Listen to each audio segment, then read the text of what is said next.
Bismillahirrahmanirrahim. Assalamualaikum warahmatullahi wabarakatuh. Waalaikumsalam Waalaikumsalam. warahmatullahi wabarakatuh. Waalaikumsalam warahmatullahi wabarakatuh. Ya, alhamdulillah, wassalatu wassalamu ala asrofil anbiya'i wal mursalin wa ala alihi washabihi ajmain. Apa baru? Puji kita syukur marilah kita panjatkan hadirat Allah Subhanahu wa taala, berkat rahmatnya, bimbingannya, berkahan yang telah diberikannya, kita masih bisa berkumpul di sini dalam melaksanakan kegiatan pembelajaran kita yaitu muhadharah yang insyaallah diberkahi oleh Allah Subhanahu wa taala. Amin amin ya rabbal alamin. Salah satu salam marilah kita sampaikan kepada junjungan kita Nabi Muhammad sallallahu alaihi wasallam yang telah membimbing kita dari zaman kegelapan hingga zaman yang terang benderang seperti saat ini. Baik.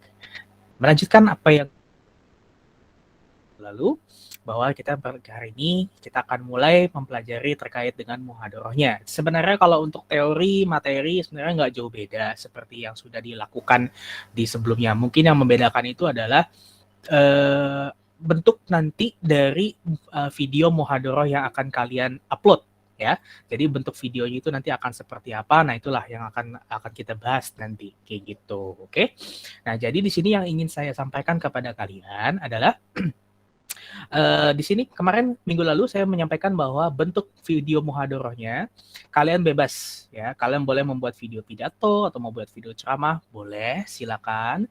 Kalian juga ingin membuat video misalnya video drama misalnya atau video film pendek, boleh. Kalian juga ingin membuat video misalnya podcast, boleh dan sebagainya, silakan, gak ada masalah. Pak, boleh barengan nggak Pak? Silakan, boleh ya. Boleh juga kalian mau barengan, mau keroyokan bikinnya, mau 5 orang, mau 10 orang juga boleh, nggak ada masalah. Begitu selama tujuan dari video tersebut tercapai. Oke, selama tujuan dari video tersebut tercapai yaitu adalah apa? Dakwah. Oke, intinya adalah karena minggu lalu kan ada yang nanya, Pak, temanya apa Pak? Tema dari videonya nanti. Tema dari videonya adalah, sebenarnya bukan tema sih, tapi inti dari videonya adalah dakwah. Oke? Dakwah intinya. Jadi kalian menyampaikan sebuah ilmu agama di dalam video kalian. Bentuknya bebas. Kalian boleh dalam bentuk pidato ceramah biasa, klasikal misalnya, silakan. Kalian ingin juga dalam bentuk podcast juga boleh. Kalian juga ingin dalam bentuk film pendek juga boleh. Mau dalam bentuk review film, review buku, silakan. Yang penting intinya adalah dakwah. Sampai situ oke? Oke, Pak. Oke, sip. Oke.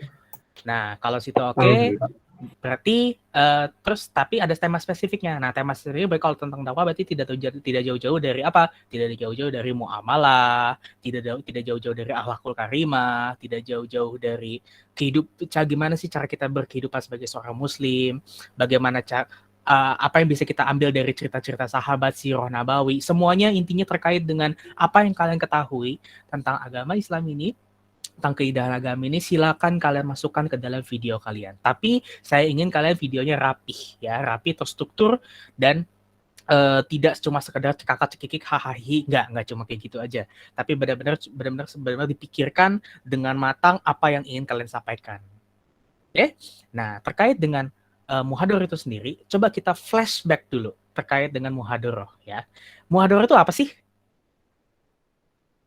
Apa sih muhadharah itu? Kalau kita mengingat-ingat dulu waktu kelas 10 dikasih taunya apa muhadharah itu? Apakah cuma sekedar pidato atau ceramah atau apa sih sebenarnya? Kalau nggak salah ini pidato keagamaan, Pak. Pidato keagamaan. Oke, yang disampaikan seperti itu ya. Nah, ada lagi yang lain mungkin penjelasan yang lainnya? Kita flashback dulu. Sambil saya buka ininya. Oke. Baik, saya buka ya. Ininya, kelihatan kan ya? Ini adalah penjelasan singkat terkait dengan muhadharah. Mungkin kita berpikir bahwa muhadharah itu hanyalah pidato atau ceramah. Sebenarnya, believe it or not, percaya atau tidak, muhadharah itu sebenarnya adalah kegiatan rutinitas yang dilakukan oleh santri. Jadi bukan pidato sebenarnya, tapi pidato adalah salah satu bentuk dari muhadharah atau bentuk kegiatan yang ada di muhadharah tersebut. Nah, rutinitas itu dilakukan pada hari-hari tertentu. Nah, kebetulan di kita kan di hari Senin ya, berarti muhadharahnya di hari Senin. Dan lebih cenderung seperti pidato memang, pidato atau ceramah, menggunakan bahasa seperti bahasa Arab, bahasa Indonesia, atau bahasa Inggris. Seperti itu. Oke? Sampai situ bisa dipahami? Paham. Paham ya? Nah, jadi sebenarnya muhadoro itu bukan pidatonya, tapi salah satu bentuk dari muhadoro adalah pidato. Berarti muhadoro banyak dong, Pak? Banyak. Muhadoro itu bentuknya banyak banget. Tapi untuk hari ini kita hanya fokus kepada pidato dulu, pidato ceramah. Jadi lebih ke klasiknya dulu ya. Kita belajar yang dasarnya dulu lagi gitu. Meskipun kalian sudah belajar waktu kelas 10, tapi saya hanya ingin mengulang kembali saja terkait dengan apa yang sudah dipelajari. Oke? Nah, selanjutnya adalah pidato atau ceramah. Nah, ceramah, seperti kita ketahui, adalah pidato yang memuat ajaran agama. Ceramah biasanya disampaikan oleh penceramah. Menurut Kamus Besar Bahasa Indonesia atau KBBI, ceramah adalah pidato oleh seorang di hadapan banyak pendengar mengenai suatu hal, pengetahuan, dan sebagainya. Ini adalah istilah umum dari ceramah. Nah, ceramah yang ada di bayangan kita, pastikan ceramah kayak misalnya tuh di atas mimbar, kayak seperti khutbah, atau di tablik akbar, seperti itu ya yang di bayangan kita. Ya kan? Nah, tapi kalau sekarang, menurut kalian, ceramah itu kayak gimana sih? Menurut kalian pribadi, ceramah dengan model seperti itu apakah masih efektif atau enggak? Menurut kalian gimana? Kita diskusi di sini. Kalau masa pandemi sulit sih. Masa pandemi sulit. Kenapa menurut kamu masa pandemi itu sulit? Karena kalau kayak gitu kan harus kumpul berarti, Pak. Harus kumpul berarti. Oke, betul berarti ya. Itu salah satunya pada masa pandemi sulit gitu. Oke, kita anggap pandeminya nggak ada. Oke, kita anggap pandeminya tidak ada pandemi di dunia ini, COVID ceritanya hoax semua ceritanya, ini ceritanya, bukan berarti ini nggak benar gitu, tapi ceritanya nggak ada gitu. Dan semua orang tuh normal aja, bisa berkumpul dan sebagainya gitu. Tapi sekarang zaman teknologi makin maju. Menurut kalian, metode ceramah pada umumnya, ya dengan cara tablik akbar, klasikal, dan sebagainya itu masih efektif atau tidak?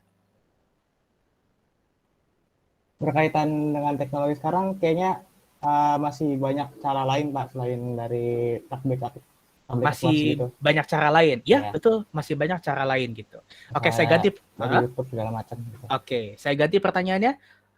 Kira-kira masih didengerin nggak kalau ada orang ceramah di atas panggung? Masih didengerin nggak? Masih mungkin, Pak, tapi mungkin kalau misalnya kita pakai contoh online gitu, mungkin audiensnya nggak bakal sebesar kalau online gitu. Betul, audiensnya tidak akan sebesar kalau online kayak gitu. Nah, sekarang kita bicara plus minusnya. Kita bicara plus minus ya. Tadi sudah disebutkan bahwa kalau yang klasikal itu tidak bisa banyak kayak gitu kan, tidak bisa banyak dan mungkin tidak banyak orang yang tidak banyak orang yang bisa tahu tentang acaranya, karena mungkin klasikal itu hanya sekelompok orang saja yang tahu ceramah itu gitu. Tapi kalau zaman modern sekarang mungkin menggunakan sosial media. Tapi apakah dengan sosial media tersebut bisa membentuk sebuah masyarakatnya, atau misalnya apakah dari ceramah di sosial media, misalnya di YouTube atau misalnya di IG Live dan sebagainya itu bisa ngebikin orang-orang itu jadi lebih baik atau mungkin justru jadi lebih buruk? Menurut kalian gimana?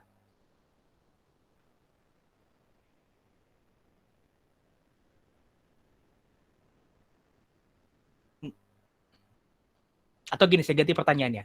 Menurut kalian, apakah sosial media lebih banyak memberikan pengaruh baik atau lebih banyak pengaruh buruk? Tergantung sih. Tergantung masing-masingnya, Pak. Gimana tuh? Masing-masingnya seperti apa? Karena algoritma sosmed itu kan, misalnya kita melihat suatu A, terus ya sosmednya bakal ngasih yang nggak jauh-jauh dari A terus gitu. Jadi kalau melihat yang jelek, sosmednya bakal ngasihnya yang jelek-jelek terus. Betul. Jadi tergantung dari algoritma. Jadi sebenarnya kalau kita mau cari tahu, sosial media itu adalah sebuah sistem robot, ya kan, artificial intelligence yang dibuat untuk mengikuti berdasarkan apa yang kita cari atau apa yang kita pilih. Contoh sederhana, kalau kalian ketik di YouTube, ya, kalian ketik LGBTQ, yang keluar apa? Tentang LGBT, Pak. Tentang LGBT. Oke.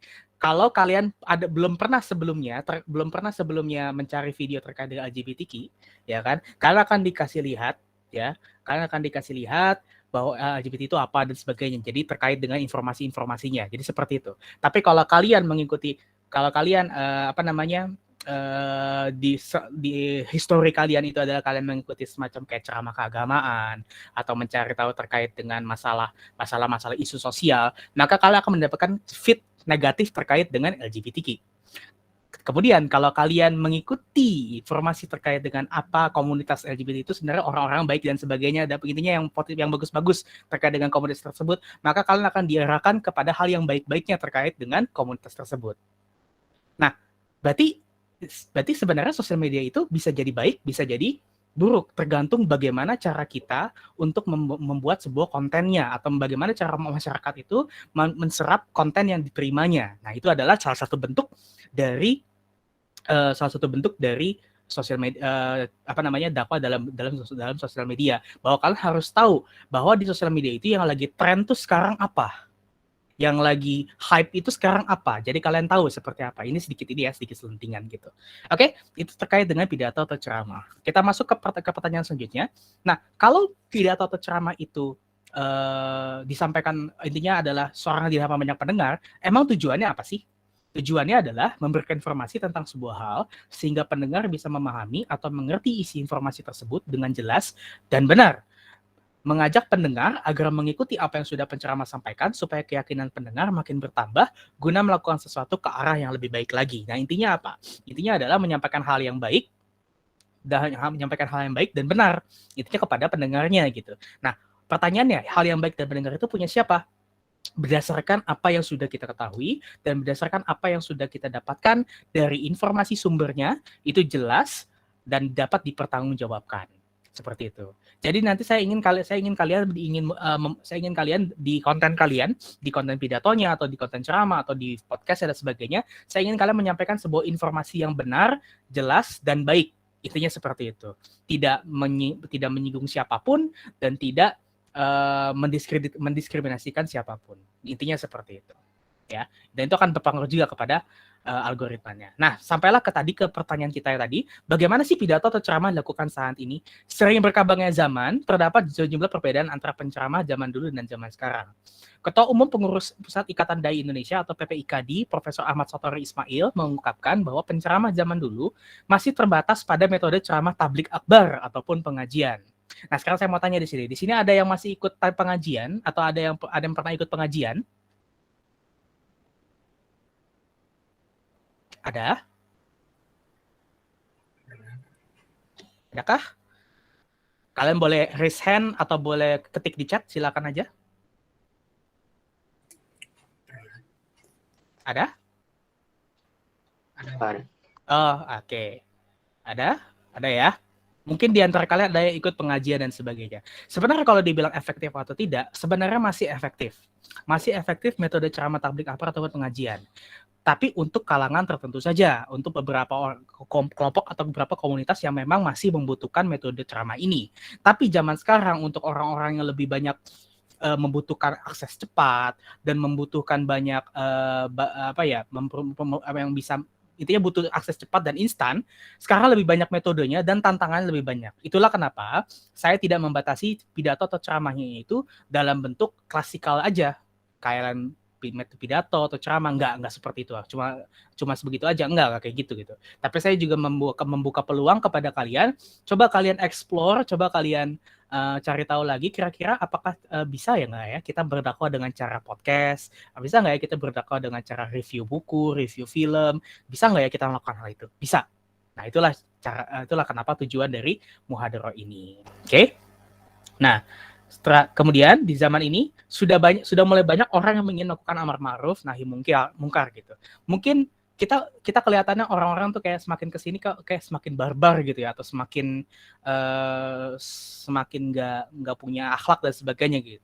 Tapi di balik itu pula sebenarnya banyak orang yang ingin melakukan amar ma'ruf nahi mungkar, ingin mencari jalan kebenaran. Sehingga banyak yang mengajak kebaikan melalui media sosial juga. Bukan cuma dari agama Islam, dari berbagai macam agama-agama lain pun juga seperti itu. Karena dipikirkan ajakan kebaikan tersebut harus dibekali dengan kompetensi dan juga menggunakan cara-cara yang lembut. Nah, itulah yang dilakukan saat ini. Bahwa sekarang media sosial itu digunakan sebagai media untuk menyampaikan amar ma'ruf nahi mungkar. Dan kalau kita tarik lagi ke sejarahnya, pidato atau ceramah itu memang adalah metode yang paling populer sebenarnya. Metode yang paling populer dari zaman dulu, bahkan sebelum zamannya Rasulullah. Sebelum zaman Rasul itu ada, itu zaman pidato dan ceramah itu sudah dilakukan. Zamannya Nabi Musa itu menggunakan pidato atau menggunakan ceramah. Sebelumnya dari zaman Nabi Musa, zamannya Nabi Nuh itu juga sama menggunakan pidato atau ceramah. Atau kita di luar dari agama Islam, dari pendeta-pendeta itu menggunakan pidato atau ceramah keagamaan. Atau di luar keagamaan kita menggunakan politik misalnya. Di politik di politik menggunakan pidato atau ceramah gitu kan untuk menyampaikan informasi terkait dengan sebuah kebijakan. Atau kita bicara lagi terkait dengan propaganda, misalnya propaganda peperangan. Kalau zaman dulu di Perang Dunia Kedua di Amerika misalnya, ya kan, ada propaganda "we need you" kalau nggak salah itu katanya, "we need you", di mana di situ dijelaskan bahwa pemerintah membutuhkan tenaga muda untuk ikut perang kayak gitu kan. Itu dengan cara apa? Pidato atau ceramah. Jadi sebenarnya kalau kita bisa bilang pidato atau ceramah itu, ya memang itu mungkin adalah metode zaman dulu, tapi tidak bisa dipungkiri itu adalah metode yang paling berpengaruh sampai sekarang. Dan mungkin kalau tidak ada pidato atau tidak ada ceramah, tidak ada nih kayak misalnya, maaf ya, tidak ada kayak almarhum Syekh Ali Jaber, atau misalnya tidak ada ustadz yang kondang sekarang, misalnya kayak Solmed, anak-anak Taki dan sebagainya. Kalau tidak ada pidato dan ceramah, mungkin tidak ada lagi mereka. Ya kan? Atau mungkin tidak ada lagi presiden-presiden Indonesia gitu, atau mungkin tidak ada lagi pemimpin-pemimpin dunia gitu, atau mungkin tidak ada PBB, tidak ada Saudi Arabia, tidak ada Islam mungkin gitu ya, kalau tidak ada pidato, tidak ada ceramah kayak gitu. Nah, itulah kenapa kita mempelajari yang dasarnya terlebih dahulu, pidato atau ceramah, bahwa ternyata pidato dan ceramah ternyata digunakan lebih daripada sekedar kemampuan untuk menyampaikan keagamaan, tapi digunakan juga untuk berbagai macam hal. Oke, ini terkait dengan pembukaan materi dan silakan ya, ini saya stop share. Nanti kalian bisa lihat video pembelajarannya di YouTube ya. Nanti akan saya up di YouTube ya. Silakan nanti kalian cek. Terkait dengan hal itu, ada yang ingin ditanyakan terlebih dahulu?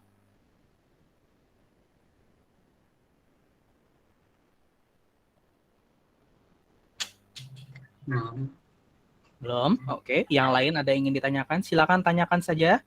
Ini waktunya diskusi ya.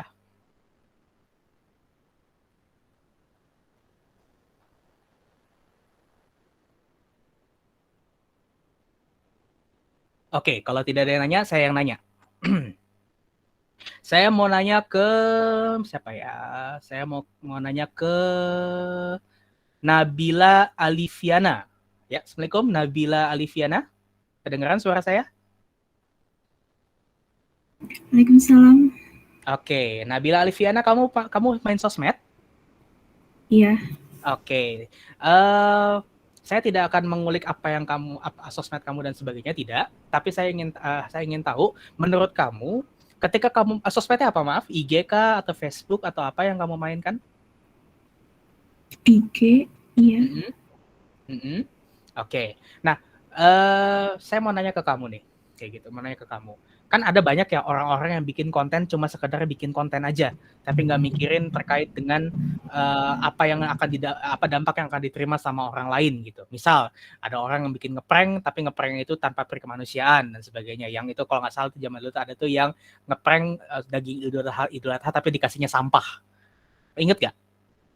Kayak gitu. Atau misalnya prank-prank apa gitu, saya lupa intinya apa gitu ya. Nah, menurut kamu ketika hal itu terjadi, ya, yang salah siapa? Orangnya kah atau sosmednya?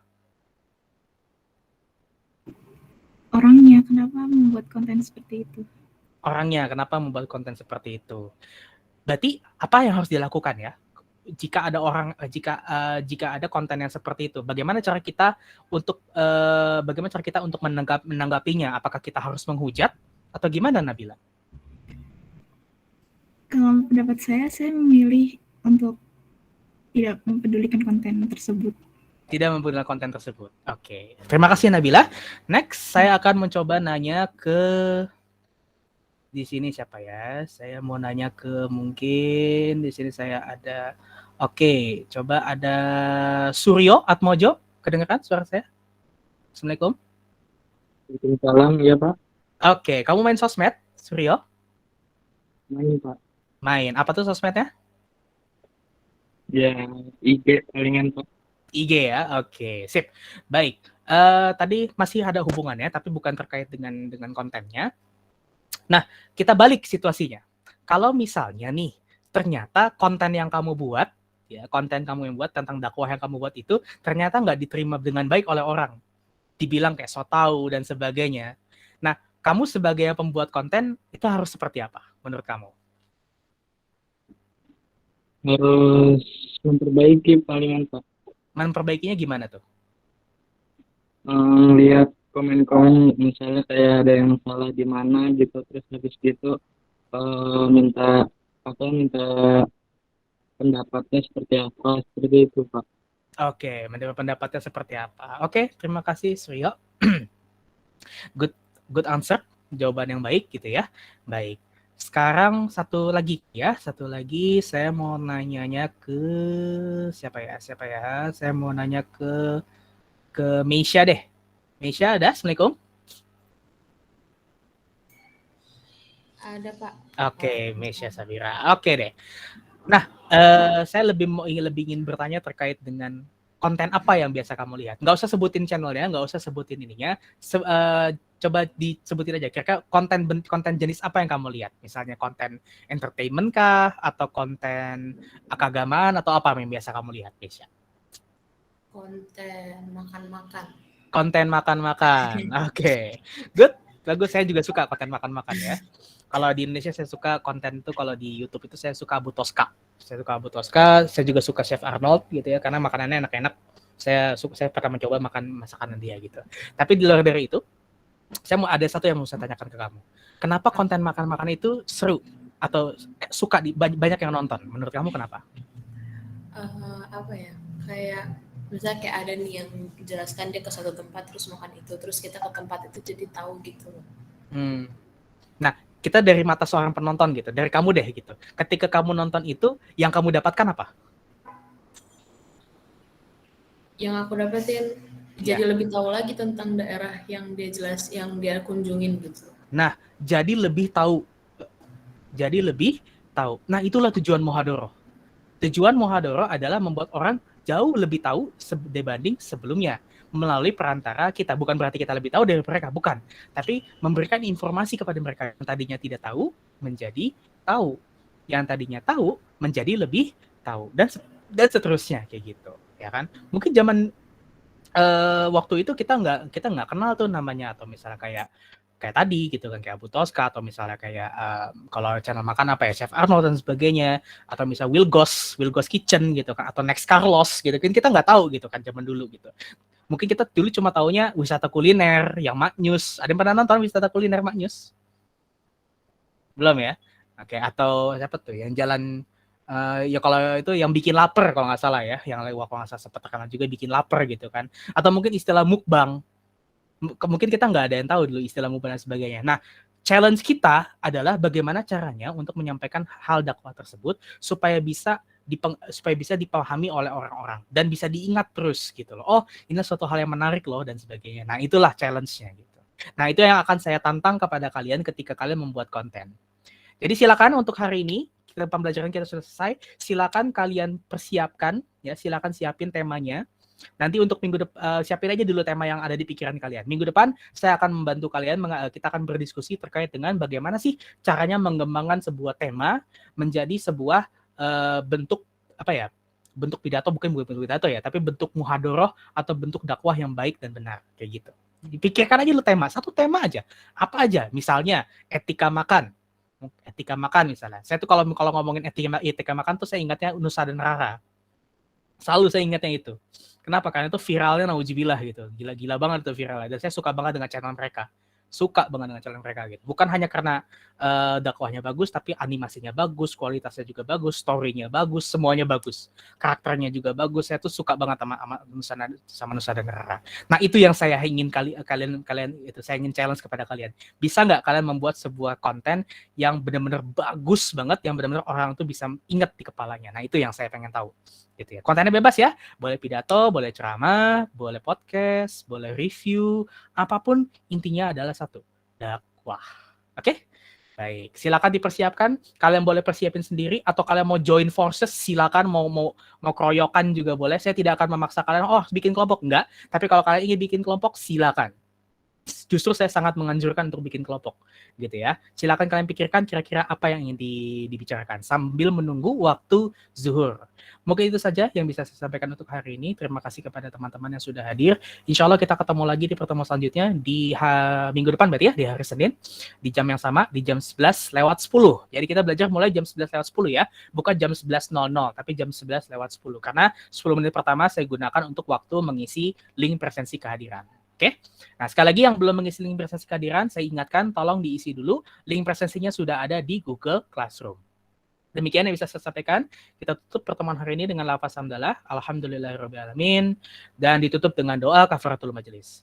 Subhanakallahumma wa bihamdika asyhadu an la ilaha illa anta astaghfiruka wa atubu ilaik. Billahi taufiq wal hidayah. Wassalamualaikum warahmatullahi wabarakatuh. Waalaikumsalam warahmatullahi wabarakatuh. Makasih Pak. Ya, nanti videonya akan videonya saya upload di YouTube ya. Silakan nanti kalian bisa nonton langsung. Pak.